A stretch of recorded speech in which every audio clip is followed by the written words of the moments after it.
ఎన్టీఆర్ గారి 101వ జన్మదినోత్సవ సందర్భంగా ఈరోజు ఘాట్కి రావటం జరిగింది.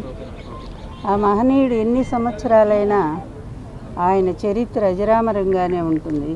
తెలుగు జాతి ఉన్నంత వరకు తెలుగు వాళ్ళ గుండెల్లో ఆయన స్థిరమైన స్థానాన్ని సంపాదించారు.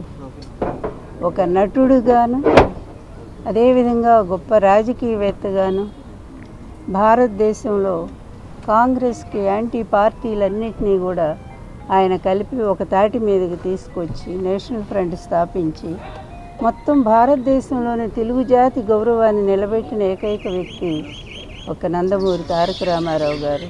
నేను ఆయన భార్యని అవటం ఎన్నో జన్మలుగా చేసుకున్న పుణ్యం నేనది. ఆ మహనీయుడిని ఇప్పుడు కుటుంబ సభ్యులు మేమే కాదు, యావత్ ఆంధ్ర జాతే కాదు, ఎక్కడ విదేశీయాల్లో ఉన్న తెలుగు జాతి కూడా ఆయన్ని స్మరించుకుంటూనే ఉంది. ఎన్నో చోట్ల మరి కార్యక్రమం నిర్వహిస్తూనే ఉన్నారు. ఎన్నో అన్నదానాలు జరుగుతున్నాయి, ఎన్నో రక్తదానాలు జరుగుతున్నాయి. ఇన్ని సంవత్సరాలు ఆయన చనిపోయి దాదాపు 28 సంవత్సరాలు అయింది. 96 ఆయన జనవరి 18వ తారీఖు మనల్ని అందరినీ వదిలిపెట్టి వెళ్ళారు. కానీ ఆయన కీర్తి మాత్రం ఎప్పటికీ చెక్కు చెదరకుండా అలాగే ఉండిపోయింది.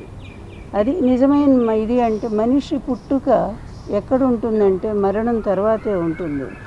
మరణించిన బ్రతికుండే వాళ్ళు ఎవరో భగవద్గీత చెప్పినట్టు కూడా అటువంటి మహామనిషి జాతస్య ధ్రువోహి మృత్యు అన్నట్టు మరణం అనేది ప్రతి ఒక్కళ్ళకి అది సహజమైనటువంటిది. మరణించిన బ్రతికి ఉండటం అనేది ఒక్క ఎన్టీఆర్ గారికే సాధ్యపడింది అనుకోవాలా. ఆయన ఎప్పటికీ ఉంటారు. నేను ఒక్కటే కోరుకుంటున్నాను, ఆయన ఆశీస్సులు తెలుగు ప్రజలందరికీ అందాలి, ఎప్పటికీ అందాలి. ఆయన ఆత్మ తెలుగు ప్రజల చుట్టూనే తిరుగుతూనే ఉంటుంది. న్యాయం కోసం ఆయన పోరాటం సాగిస్తూనే ఉంటుంది. మళ్ళీ మంచి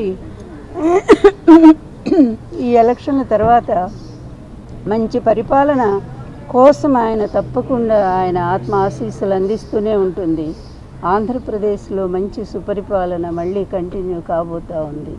అదేవిధంగా ఇక్కడ తెలంగాణ రాష్ట్రంలో కూడా మంచి పరిపాలన వాళ్ళు అందించాలని మేము కోరుకుంటూ ఉన్నాము. ఎందుకంటే ఎక్కడున్నా తెలుగు జాతి, తెలుగు ప్రజలు సుఖంగా ఉండాలి.